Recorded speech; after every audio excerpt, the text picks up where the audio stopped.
আসসালামু আলাইকুম। কিছুক্ষণ আগে আমি বাজার করে নিয়ে আসলাম। বাজারে মাছ আর শাকের এত পরিমাণ দাম যে কি কিনবো বুঝেই পাই না। আমি ২ আঁটি লাল শাক নিয়েছি, যা ৩০ টাকা নিয়েছে। আমি এখন কয়েক পদের মাছ নিয়ে এসেছি। এগুলো হচ্ছে লাল পোয়া মাছ।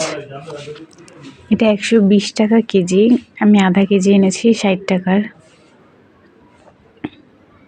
মাছগুলো একটু নরম হয়ে গেছে। আর এটা কি মাছ আসলে আমি জানি না, কিন্তু ইলিশ মাছের মতো ঘ্রাণ আসে, খেতেও ভারী মজা। ৩টা ১১০ টাকা নিয়েছে। তারপর আমি নিয়েছি পাবদা মাছ বলে এটাকে। এখানে ৮টা পাবদা মাছ আছে। ৮টা পাবদা মাছ আমার কাছ থেকে ৬০ টাকা নিয়েছে। তারপর এনেছি কই মাছ। এই যে আমার এখানে ৬টা কই মাছ আছে, এটাও ৮০ টাকা নিয়েছে। আমরা ২ জন মানুষ, তাই অল্প অল্প বাজার এনেছি, যা আমাদের একদিন হয়ে যাবে।